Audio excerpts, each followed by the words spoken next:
Good morning and welcome to our KraneShares webcast this morning.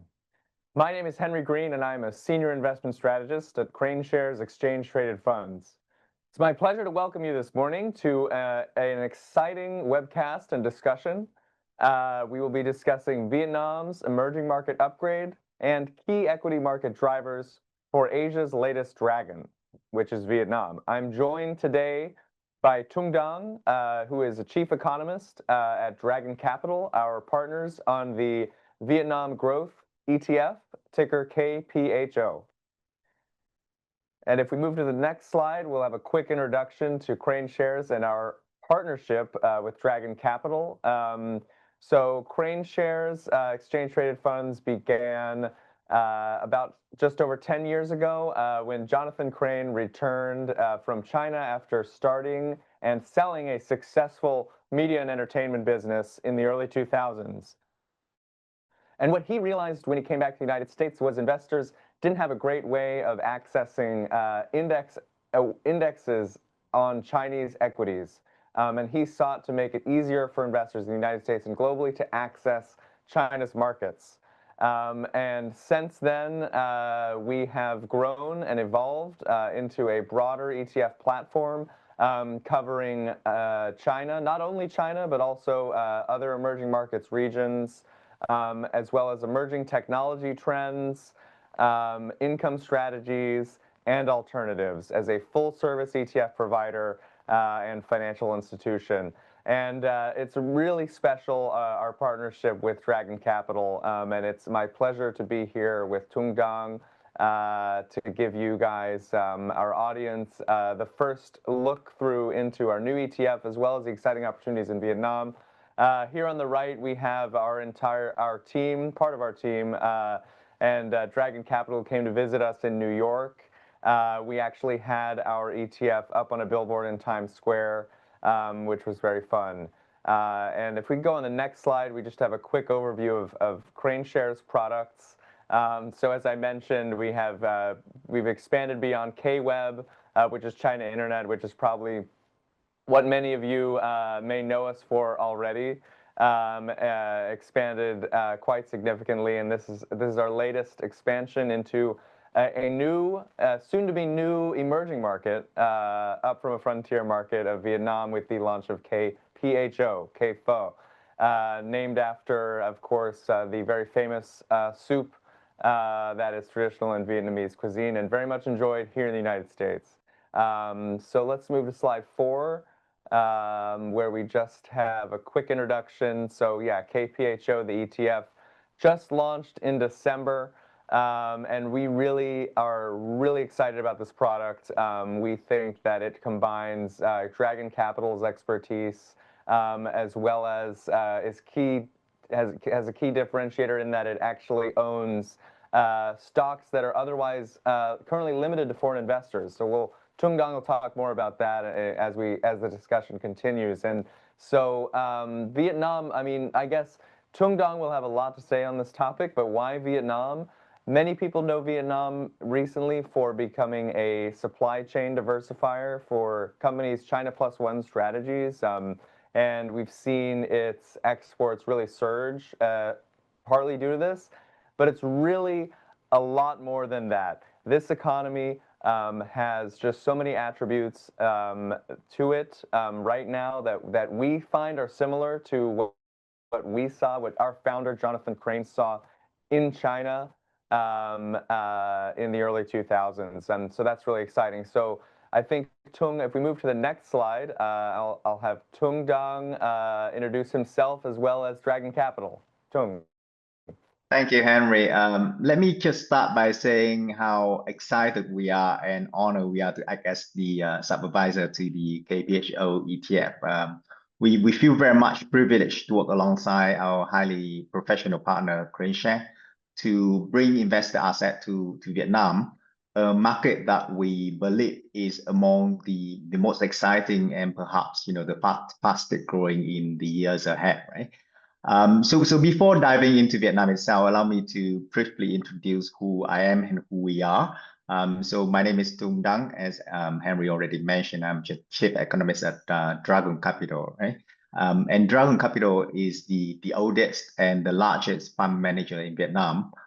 We began our journey more than 30 years ago in 1994. And if you remember, that was just shortly after the US lifted its embargo on Vietnam. And at that time, we started with a small team of just 6 people and approximately 18 million US dollar asset under management. Our founder founded our firm with a clear and long-term vision, which is to really support Vietnam's economic progress by connecting global investors seeking attractive returns with Vietnamese companies who are looking for capital to grow. And in parallel, in doing so, we have been actively involved in helping to also build a transparent, well-functioning and sustainable financial market in Vietnam. So fast forward to today, Dragon Capital currently is managing over 5 billion US dollar across both onshore and offshore strategies and spanning equities as well as fixed income. And this growth has been driven by a strong team of around 200 professionals, the majority of whom are actually Vietnamese, including our newly appointed CEO. So in short, Dragon Capital is really deeply rooted in Vietnam, and we take pride in our local knowledge, long operating history, and our ability to bring the best of Vietnam's investment opportunities to a global investor. And so with that background, let me walk you through some of the key developments in Vietnam, and perhaps explain. Yes, Henry, you want to say something? Thank you, Tung. Yes, just very quickly, as we get started here, I just want to let our audience know that if you have questions, we will take your questions in a lively Q&A session will be held at the end of the webcast.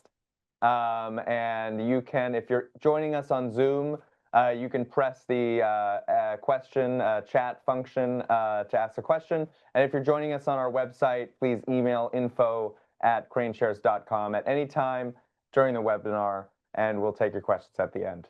Tung, please go ahead. Thank you, Henry. So yeah, as I mentioned, I will walk you through some of the key developments in Vietnam and explain why this is a market that, in our view, deserves a strategic allocation in your portfolios. And I will focus on 3 core pillars. First one, structural reforms. Then we will move on to economic transformation and demographics. So on structural reforms, as Henry mentioned, Vietnam's growth story really began with the reforms in the late 90s, which we call Đổi mới, which is the Vietnamese word for renewal, right? Which marked the country transition towards a market-oriented economy. And since then, reforms have been consistent and pragmatic, aimed at improving productivity, encouraging private enterprises, and integrating Vietnam into the global economy. And so as a result, as you can see on the chart here, Vietnam has delivered one of the most sustained growth trajectory in Asia over the past 3 decades. GDP per capita has more than doubled, reflecting, in my personal view, not only a cyclical growth, but also a deep structural improvement in living standards. And Vietnam today, in contrast to quite some beliefs that we have seen, is no longer an agricultural-driven economy, right? You can see that urbanization now accelerated towards almost 50%. And not showing on this slide, but just to share with you, agriculture now contributes just over 10%, slightly over 10% of the GDP, down sharply from the 45% that we saw in the late 80s, sorry. And instead, you can see from the combination of manufacturing and services accounting for the bulk of the GDP of the economy, almost 80%. And I think this shift is important from an investment point of view because it expands the opportunity set now across consumer, financial services, industrial technology, and also infrastructure sectors as well. And also, as you can have seen from recent developments in Vietnam, this transformation has also been reinforced by Vietnam's role in the global supply chains as well, particularly in electronics, with Samsung having their biggest hub in Vietnam, manufacturing and export where the country has becoming more and more important in Asia. If you can move on to the next slide. So an important driver for Vietnam economy is demographic and human capital. Vietnam has been benefiting from a relatively young and growing workforce. As you can see on this slide, for Vietnam, the median age of the working force is below 35 compared to almost 40 in China and Thailand, and 45 or even 50 in Japan, 45 in Korea and 50 in Japan. So this demographic profile supports really long-term consumption growth, labor supply, and also productivity gains as well. And if I can also go on to the next slide, to say that just as importantly, also in contrast to some of the beliefs out there as well, the workforce in Vietnam is increasingly skilled and digitally connected. So you can see that literacy rates in Vietnam are in line with the regional peers, and we have higher internet penetration in Vietnam compared to the Asian Pacific average as well, which has enabled rapid adoption of technology, digital services, and financial innovation, which we touch on in the later slide. But just on this point, one example that I would like to highlight, and I think mentioned it to Henry when I visit the KraneShares in the US, right? Is the interesting fact that Vietnam consistently positioned as one of the top countries globally for cryptocurrency adoption. So Vietnam, right? Not any other country, but Vietnam, frequently ranking in the top 5 worldwide. So obviously, crypto itself is not the investment focus here, but that example illustrates how quickly Vietnam consumers and businesses adopt new technologies and also financial tools as well, right? So putting all this together, Vietnam, combination of reforms, structural transformations, and favorable demographics, in my personal view, creates a strong foundation for sustained growth, right? And from an investor perspective, perhaps these are the conditions that would support rising corporate earnings, deeper capital markets, and expanding investment opportunities over time. And with that, allow me to show you some of the results that we have achieved in 2025 and what should we be looking forward into the futures, right? So in the next slide, to sum up the achievement that we have had in 2025, Vietnam economy closed 2025 on a very strong note. So we set out to achieve 8% GDP growth for 2025, and despite the many challenges during the year, from reciprocal tariff and also on the weather condition that we had at the end of the year, we managed to get 8.02% GDP growth for the full year. And this is the second highest outcome in more than a decade, surpassed only by the post-pandemic rebound in 2022. Now, this performance was underpinned by an acceleration in momentum as we as we progress through the year, with Q4 GDP at almost 8.5%, a very strong number, the strongest fourth quarter expansion actually in 15 years. Now, on a nominal term, we now exceed $5,000 GDP per capita, and for the first time, our nominal GDP is well above $500 billion for the entire economy, right? So I mentioned about the growth at 8.02% on the headline level, but what I want to emphasize here is that this growth is very much broad-based. So we saw manufacturing led the way. We saw domestic consumption picking up pace, especially in services, with international tourism hitting a record high of 21 million visitors for 2025. And on the external side, I think it's very encouraging to see that even the external trade, which faced a lot of challenge from the reciprocal tariff in April, hit a new record high this year, 930 billion, and both export and imports growing at double digit, right? On the investment side as well, we saw record public investment disbursement, but also from the foreign investor perspective, we saw FDI disbursement also hitting a 5-year record high as well, right? Now, crucially, I think what matters here is that all of these amazing story about growth are not compromising any stabilities. So inflation remained at 3.3%, which is well below the target set by the government at 4.5%, right? And unemployment for Vietnam has continued to stay low and stable at 2.2%, right? So overall, I think 2025 has been a really successful year for Vietnam. It was a result of the reform. So we had the Đổi mới reform, the renewal version 1, right? And in 2025, earlier 2025, we started our version number 2, which came with a number of reforms. Firstly, we put the private sector to be not only an important driver, but the most important driver of the economy. And in order to do so, we unlock a number of challenges, obstacles in the past for private sector. We reduced the bureaucracy. In just 6 months, Vietnam reduced the number of provinces from 63 to 34.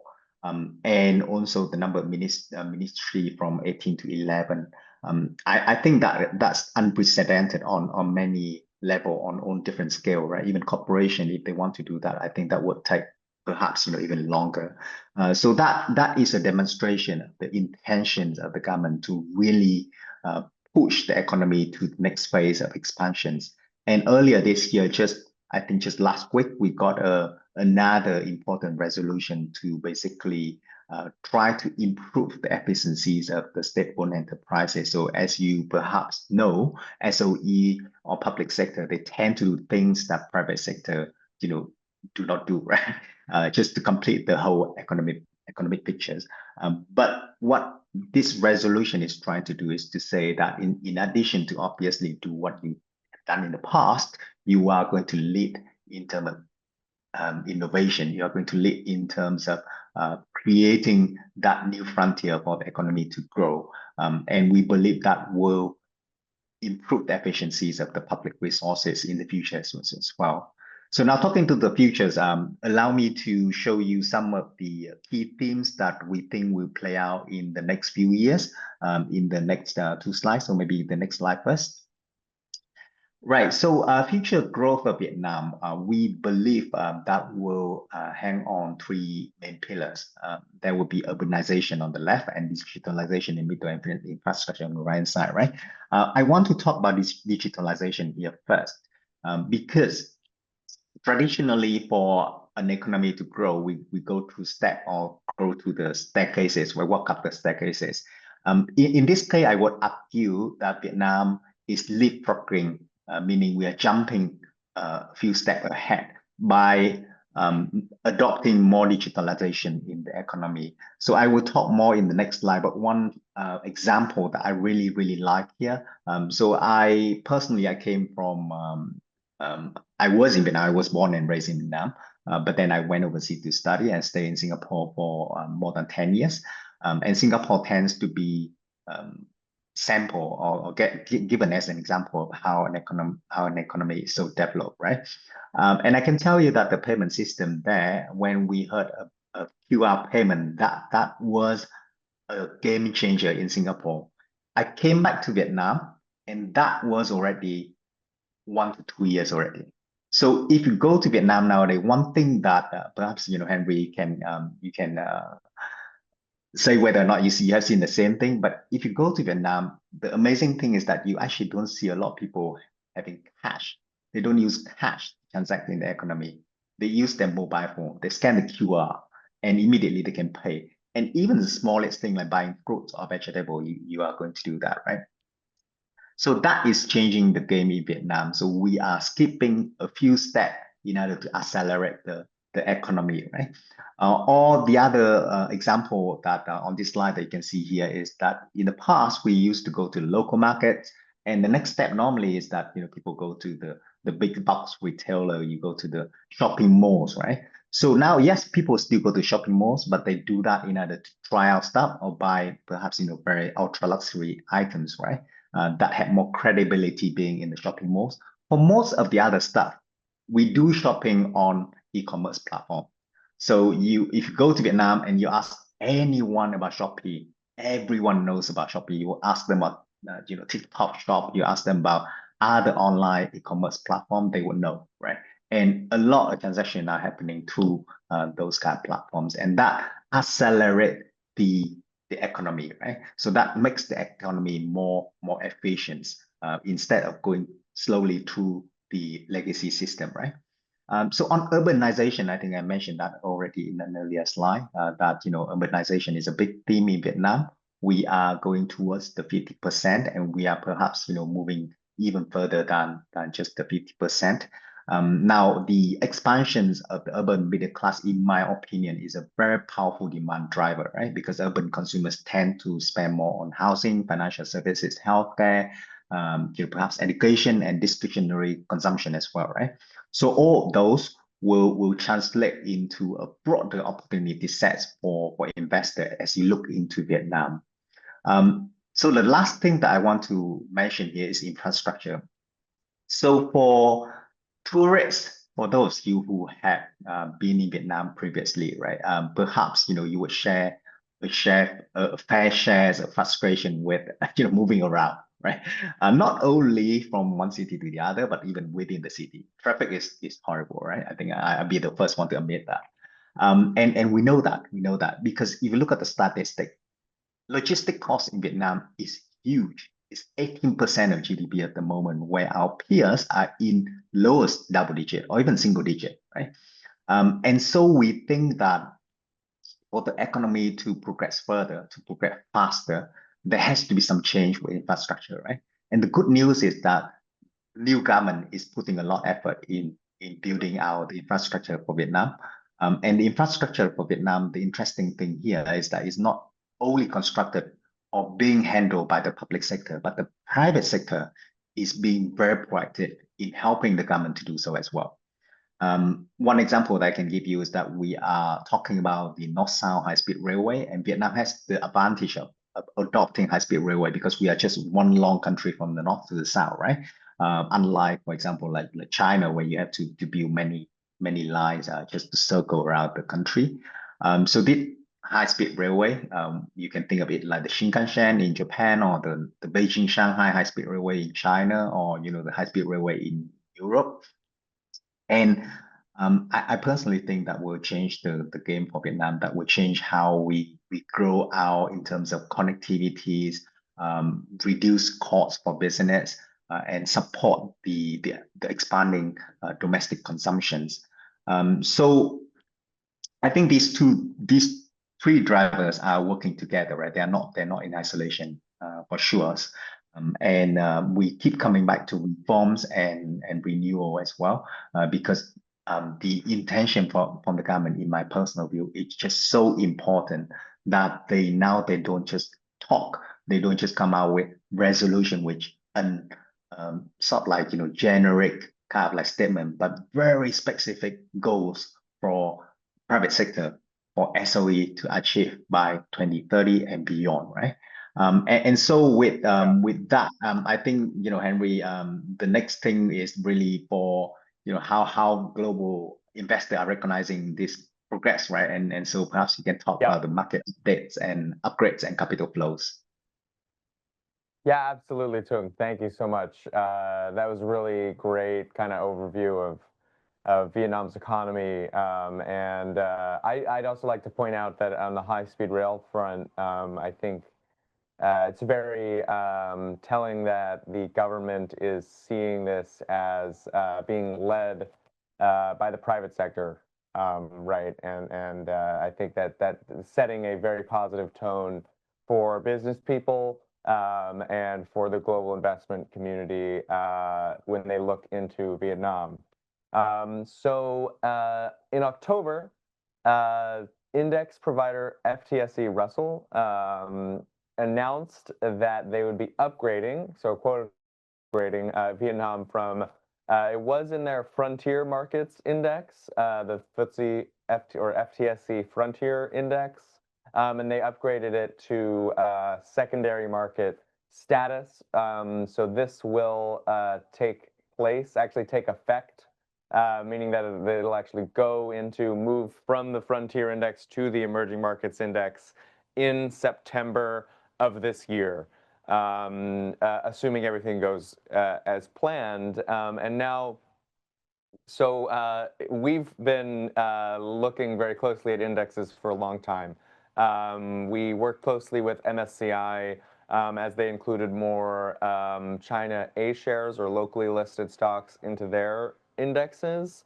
And so looking ahead at Vietnam, we see this as kind of the next inclusion story, if you will. And it's a very powerful catalyst for investors. And that's for two reasons. Number one, it is a sort of affirmation for Vietnam, for the regulators, for everyone involved in Vietnam's capital markets, that these capital markets have developed to a global standard. And so that involves many, many different factors. We could go into detail on this. We just don't have time today. But primarily being, the ability for international brokers to have access to these companies, to these stocks and bonds, to provide execution service for their global clients, as well as settlement cycles that align with the rest of the world, among other key reforms. And these capital market reforms were part of, I think, are the latest development in this sort of renewal, doi moi, opening up, I probably butchered that, but process in Vietnam. And so that's really exciting. And what's even more exciting for us as an investor and as a fiduciary to our clients is when we look at, okay, how is this going to impact capital flows into Vietnam? So index inclusion, and again, it's not that it wasn't included in these index providers. It was in their frontier markets index. But for both, the emerging markets index is just tracked by a great deal more capital. So for FTSE, it's $2 billion, and for MSCI, it's almost, or excuse me, it's $200 billion tracking the FTSE Emerging Markets Index, and for MSCI, it's over $1 trillion tracking that Emerging Markets Index. Okay, and that's an estimate because that includes both passively tracked assets and as well as anticipated active assets that would move into Vietnam. Given that it's benchmarked to an MSCI or an FTSE index family. And so inclusion could lead, based on our estimates as well as Dragon Capital's, to $2.5 to $7.5 billion in active flow beforehand, and then 500 to $1 billion in passive flow after inclusion takes effect, and passive managers are then really compelled to allocate to Vietnam. And then, so that's the immediate impact, right? But over the long term, so looking into 2030, the estimate is, and this is also coming from the World Bank, could lead to $25 billion of inflow into Vietnam's equity market. Okay, so that's really significant because that represents, as of today's levels, 8% of the market capitalization in Vietnam today. So that's a really significant inflow. It has the potential to support equity prices, the potential to support foreign investor participation in the market. And so we really see this as being very structurally beneficial and an important step, an important milestone for Vietnam's capital markets. And that's why we think today, looking at as we are about 9 months before inclusion takes effect, we think it is very important for global investors to either allocate or develop a strategy around Vietnam. And then if we move to the next slide, so some relatively recent examples of upgraded markets, if investors would like to look at them. Obviously, these are different countries, so we're looking Middle East, Gulf region, Saudi Arabia and Kuwait were upgraded by both FTSE and MSCI from 2018 to 2020. And so those are the most recent examples of significant upgrades of a market. So if there's any interest in looking at, well, okay, how does this really impact capital markets and performance, those would be two very good markets to look at, right? And we see stock market foreign ownership in those nations at 13 and 15% today. And so I would suspect, though, that Vietnam could go even higher. This is purely speculative than in these markets, just because it's a much larger country. It has a more diversified economy than Saudi Arabia and Kuwait, as well as there is more the international capital that could come in. It just trumps the capital that's already there.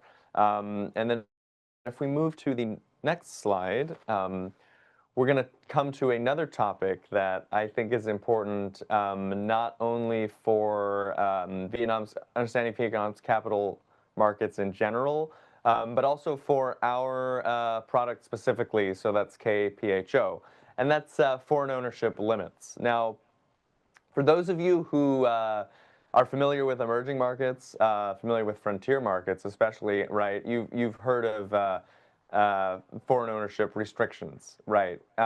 We know them from China, where certain industries, certain sectors were protected in some cases entirely from foreign investment to just to preserve kind of local national control over those industries for a variety of reasons. Now, in Vietnam, it's a little bit different. And in fact, it's very different from China, where technically speaking, any business that sets up in Vietnam, and it's in any sector apart from banking, can go as far as 100% foreign ownership if they like. The problem is they receive a great deal more red tape, and it becomes harder and harder for them to set up new brick and mortar locations, to get certain permits, et cetera, et cetera. So it's kind of an interesting regulation that Vietnam has that is somewhat unique, I think, to Vietnam. And so what happens is a lot of the best companies, a lot of the companies that are innovating, are moving quickly, are growing, are powering this growth, this, again, trade growth, right, which is coming from the China Plus One, but also the consumer growth, right, that we see, right? And so a lot of these companies were have decided to keep their foreign ownerships lower, to below the 50% benchmark, before you become labeled as a foreign-owned, a wholly foreign-owned entity. And so that has created some difficulties for foreign investors to access these companies now, after these companies very quickly, after having proven themselves to be, of quality, right, that they very quickly reached that 49% threshold, okay? And so today, fast forward to today, where you've seen Vietnam's equity market perform very well in 2025, and a lot of foreign interest coming in. A lot of these companies, you just can't get them unless you're on the ground. So we came up with, in partnership with Dragon Capital, we have a sort of solution for this, which is very impactful, and that is Dragon Capital has an ETF, a locally listed ETF, that we are buying in KPHO, and that ETF itself is invested in exclusively the companies that are currently restricted to foreign investors. So our ETF holds that ETF, as well as a basket of stocks determined by the methodology, which we'll get into in a moment. And so why is that important, right? Well, if you look at the chart on the right, you actually see that the Vietnam Diamond Index, so that's the index that Dragon created to identify these companies with foreign restrictions, has significantly outperformed other broad market index, such as the Market Vector Vietnam Local Index, which is quite popular, and quite significantly 108% since May of 2020, which was around the inception of the Diamond ETF and the Diamond Index. And so, we think that these are really, really high quality companies in Vietnam that we wanted to include, and we worked with Dragon Capital to make sure that our clients in the KPHO ETF are able to access these companies. And we're proud to say we are the only U.S. listed fund to employ a strategy specifically owning the Diamond ETF, and we're very proud of that. And if we move on to the next slide, please. So getting in a little bit to the methodology here, right? So KPHO employs a fundamental look-through, fundamental screen of Vietnamese companies. And again, that's looking at the companies outside of the Diamond ETF that we hold, right? So we use a very rigorous fundamental screen developed by Dragon Capital, and that has resulted in today currently a lower, significantly lower average PE ratio, forward PE ratio as well, versus even some other Vietnam indexes, and also MSCI emerging markets, and of course S&P 500, which we see continuing, of course, as I'm sure many of you know, to hit new highs, right? Vietnam itself is undervalued relative to both broad emerging markets and the US. And then the companies in KPHO, with that fundamental screen we employ, are on average have an even lower valuation. So that's just really where we're seeing KPHO differentiate itself, as well as why we think that there's a great opportunity for some multiple expansion in Vietnam as markets recognize both the development of the capital markets, also that 8% growth in 2025, just headline GDP growth that Tung mentioned, which is one of, if not the highest. I don't know if all the numbers are in yet, but looking to be the highest in the Asia region in 2025. And continuing strong growth in 2026. And so on the next slide, we just have a quick flow chart of describing this methodology and screening process, right? So it starts with a broad universe of stocks listed on Ho Chi Minh Stock Exchange, and then without trading restrictions, there's a certain period at which they have been listed. And then there's another screen for free flow market cap and turnover, must be at least $1 trillion, $38 million or greater, with turnover requirements. And then, of course, the fundamental ratios, right? There are a few of them, one of which is forward price to earnings, must be actually less than 30. And as you'll see on the next slide, that's quite unique. And then again, as I mentioned, a lot of KPHO is comprised of the Diamond ETF, maximum weight 24%, so about a quarter, and then 75% are stocks picked by the screening seen above. And then if we move to the next slide, please, just want to give, so one of the things that I've seen being discussed a lot recently in financial media around Vietnam is the Vin Group. The Vin Group is a large conglomerate based in Vietnam, and they have a lot of.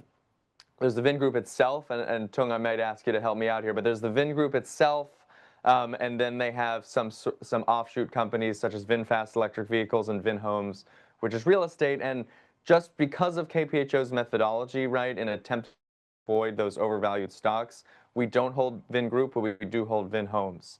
Now, Vin Group surged in performance in 2025. You see it's up 655% since the end of 24. And by some accounts, Tung, and I don't know if this is true, but I read an article saying that Vin Group and one of its offshoot companies alone accounted for 3/4 of the return in the Ho Chi Minh Stock Index. So we have some investors worried about this concentration risk in Vietnam, and we think KPHO's methodology is a way to avoid that. Tung, I don't know if you have any thoughts about maybe how. No, yeah, absolutely right, Henry. I think the way that we screen out the companies to maximize the valuation, right? So to avoid any company that has grown too fast and has an sort of extreme valuation like Bean Group, um, and at the same time allow for us to look at companies that have decent valuation and potential for growth. So as Henry mentioned, Bean Group is a conglomerate and they own or they had shares, majority shares in a number of companies. Vinhome is one of them.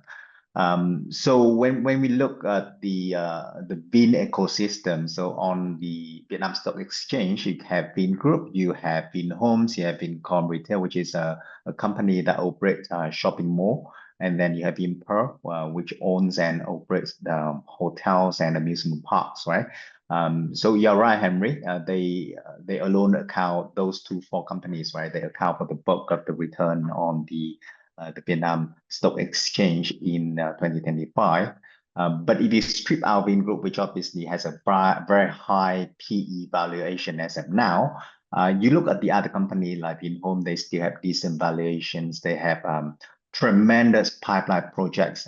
For example, right now we're looking at project in the southern part of Vietnam, 2,800 hectare in terms of land, and the bulk of that land is going to be reclamation from the sea. Very beautiful projects that is going to be one of the hot topics for the years ahead, right? And in addition, they also have other projects in the middle part and the northern part of Vietnam as well. So tremendous growth, and that company will fit very nicely in the screening of the KPHO methodology. Yeah. Okay. Thank you, Tung. So just going to go very quickly through the next few slides. So we have quite a few questions coming in, which is great.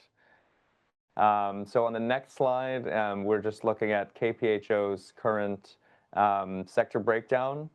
And so we see a 55% weight to financials, which, given that this is a growth strategy, you might not expect to see. But again, we need to remember that Vietnam is a frontier market, just getting upgraded to emerging market by index providers. And a lot of countries at this stage in their development, China was here, right? It's just, that's the reality in the capital markets. It's about 50% financials, and that's just the reality you see.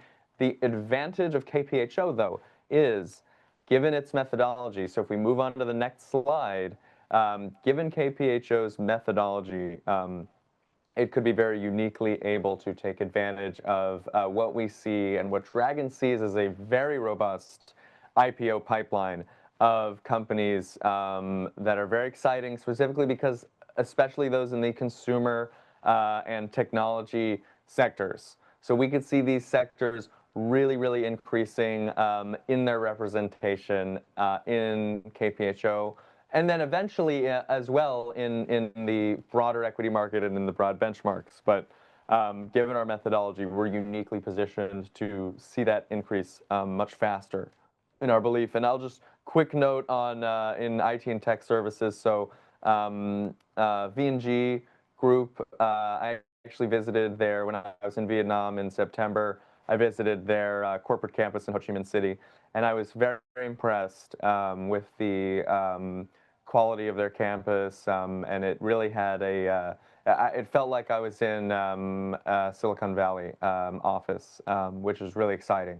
And a lot of people don't know this, that Vietnam has this vibrant technology sector. I also visited with FPT Group, which is a IT services company operating globally. They're already listed. And so there's just this technology ecosystem that exists in Vietnam that I don't think gets enough attention.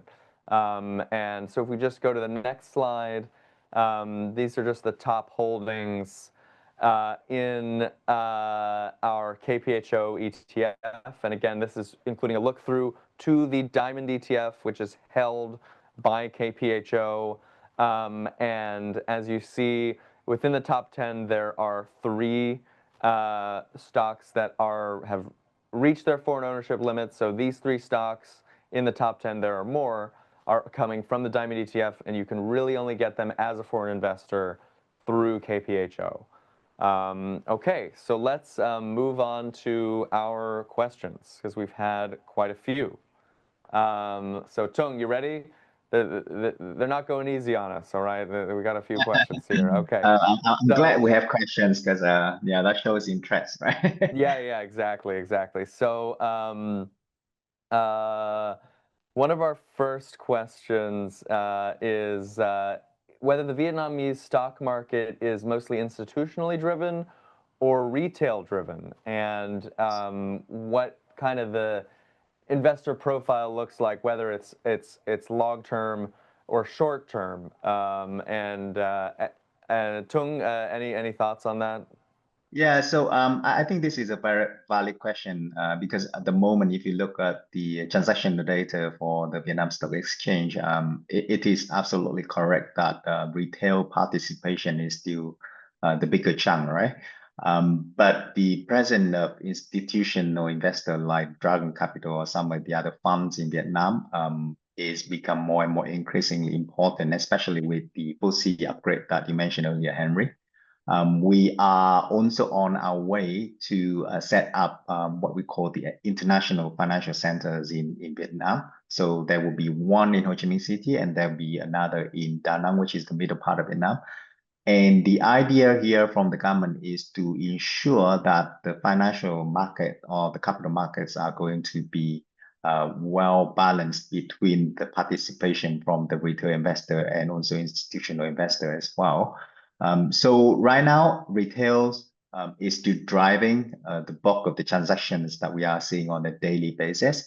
Having said that, the presence of the institutional investors are become more and more important. And you can see that from the fact that the index is become less and less volatile as well. Because if you would expect that retail participation is the bulk, you typically would see up and down the market on a daily basis, right? But we have had not so many volatilities over the past, I would say, 24 months.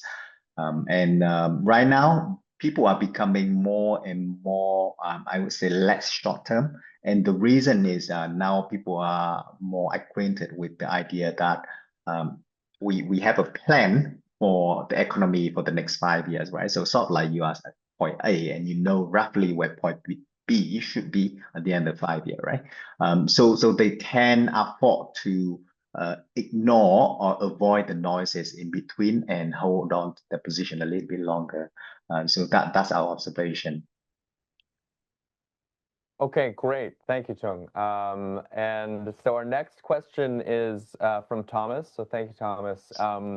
And it's about tariffs, and it's about actually an upside for some countries, which is if the U.S. were to completely remove tariffs from China and others, asking about how that would impact Vietnam, assuming that Vietnam has benefited from supply chain movements from tariff countries to Vietnam for their supply chain. And Tung, I'll let you comment on it, but I just want to say, in response to that, I think that it's important to think about trade, especially when it comes to Vietnam, in a holistic way, outside of just whether or not there are tariffs and what countries those tariffs are applied to. Tariffs or no, Vietnam benefits quite significantly from being a non-aligned nation, just in the sense that they obviously they share a border with China. They are also heavily engaged with the United States, and they are in this sort of middleman role, similar to Singapore, in my opinion. And in my opinion, this will continue to pay dividends and support trade with Vietnam, regardless of whether or not there are tariffs. I think more and more firms will be taking geopolitical concerns into account, and Vietnam will look like a viable option. Obviously, Singapore benefits from this in terms of services and capital markets, but does not have a manufacturing base. So Vietnam is very interesting and very unique being having this sort of neutral status while also having a very robust manufacturing base. I don't know, Tung, if you have any thoughts on this as well. Yeah, no, Henry, I think you really touched on one of the points, one of the key points that I was about to say, is the fact that the stability of Vietnam, right? So if we take a step back and look back in April 2025, and when the reciprocal tariff was announced, right? So for Vietnam, to be fair, that was a shock when we saw the 46%, right? But what happened in the next, I would say, 2 to 3 weeks, over 2 to 3 months, was very encouraging. Is that the Vietnamese government was very proactive, right? We were, if I'm not mistaken, we were perhaps one of the first ones to engage the US to talk about tariff, right? Negotiations, how we can work on the tariff so that we can reduce, and we did reduce the tariff to 20% at the end. Now, interestingly, when we spoke to some of the investor or some of the manufacturers, overseas manufacturers that have been industrial parks in Vietnam, they took comfort in the fact that the government was very proactive because they had been burnt from all the geopolitical risk in between US and China. And personally, if you ask me, I think that is not going to go away anytime soon, just because of the power struggle between US and China, right?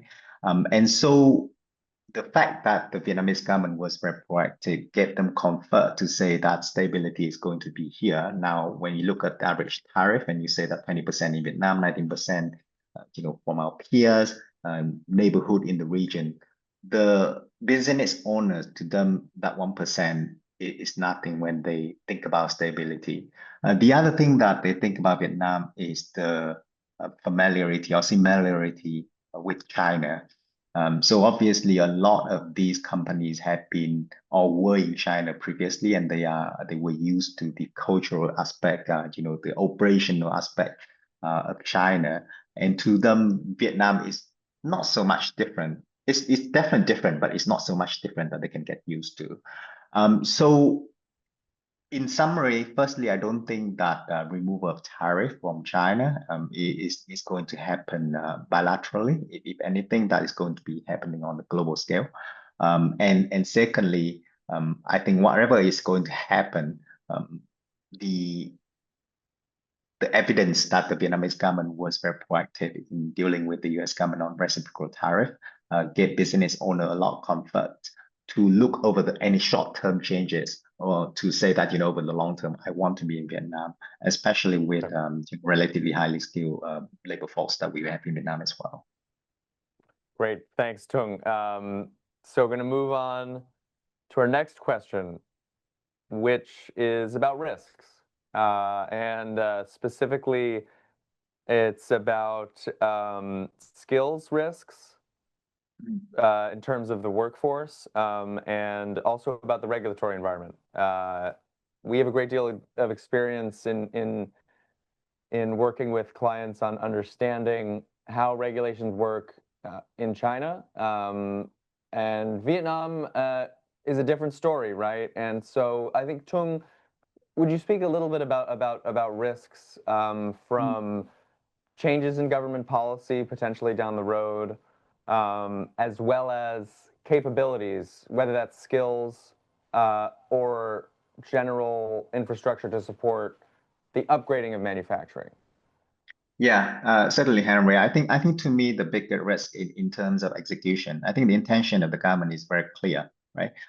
So for those who might not know, we did have a small change, or actually not a small change. We had a change in terms of the governing of the government or the party in Vietnam last year when we had a new general secretary, right? The party and the government now are very much business oriented, right? So they want to make sure that firstly efficiency is high. They want to have investment efficiency also high as well. So no longer those kind of projects where you just put the money there and 15 years you are not going to do anything. Everything has to done in an orderly, in a business-oriented fashion, right? Even for the state-owned enterprises. And initially, to be honest, like personally for me, I had some doubts as well, even though I'm Vietnamese, right? But when I look back at 2025 and look at all those projects that have been completed, all those blockages, all those bureaucracy that have been removed, and the example that I gave you earlier in terms of reduction of number of provinces and ministries downwards, right? I think the government intention is serious, and they are not just going to talk; they are actually walking their talk as well, right? So, but the risk of execution is still there because we have a lot to do. Vietnam is just a massive country in size, and for those who might not know, we actually have more than 100 million people, which I believe is in the top 15 of the world. So in order to firstly to execute all those amazing projects or on those amazing growth, right, with at the same time balancing the economy, not compromising stability and inflation and employment. I think the risk is there, and we just have to watch them very closely. Now, I understand that some people are concerning about the risk of export, right? Given that we have a huge surplus with the US. US is our biggest trading partner in terms of exports.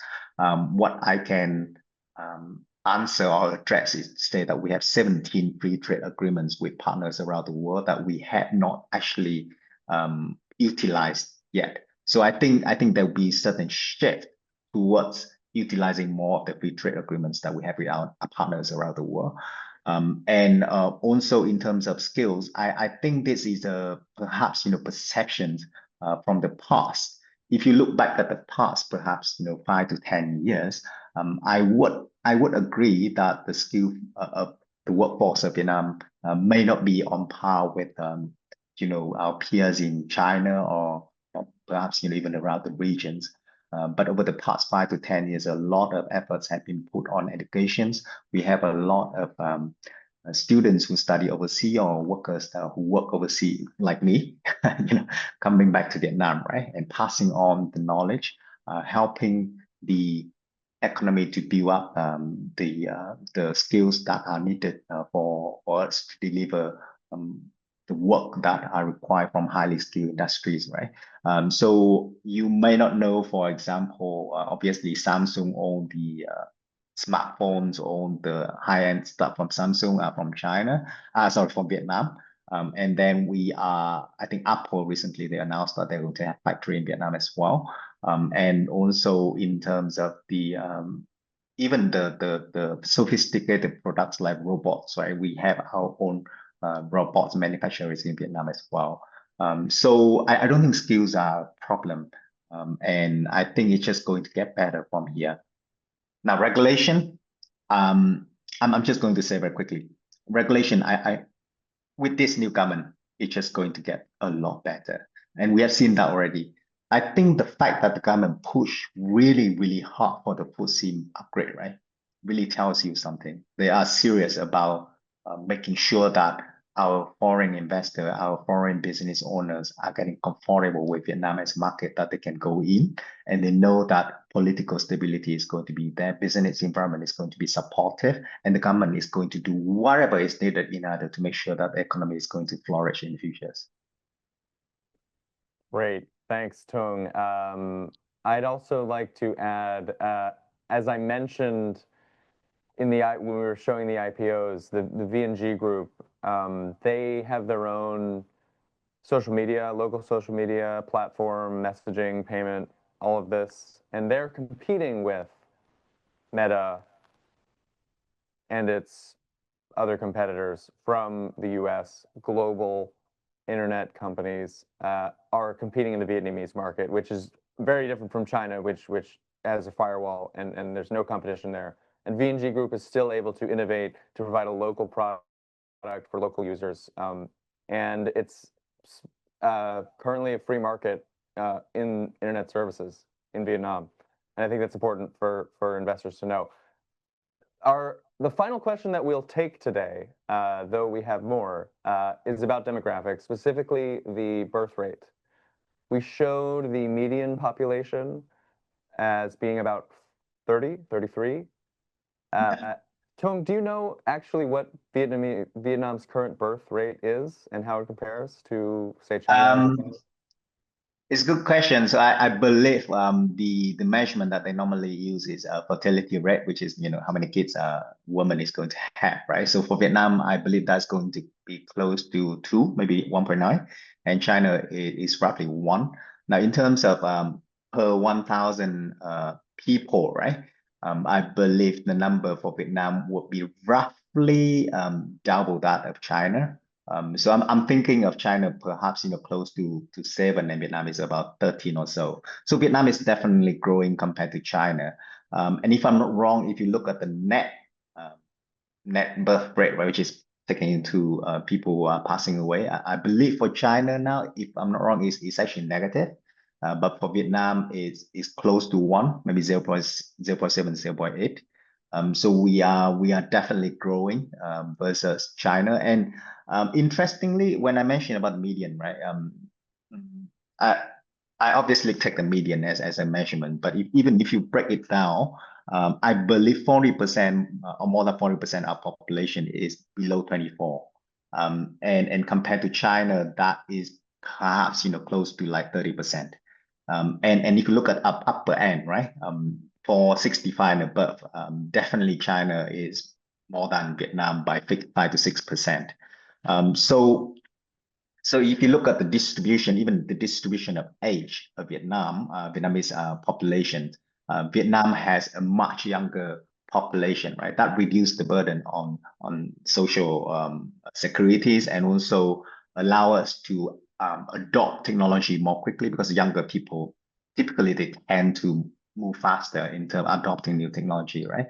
And one of the other thing is that they tend to be more hungry for work and for successes. So they are willing to work harder to climb up the ladders in terms of the corporation, right?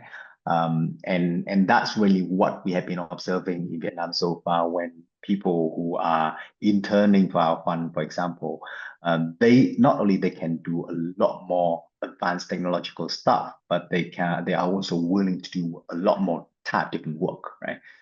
And that's what we really want to see for growing economy. Great. All right. Well, Tung, I want to thank you so much for joining us today. It's been a great discussion. I hope our audience enjoyed it as well. Given the number of questions we received, I think it was useful to a few people. And Tung, I hope you get some rest. I know it's late over there. And I hope to see you soon. Thank you so much, Henry. And I wanted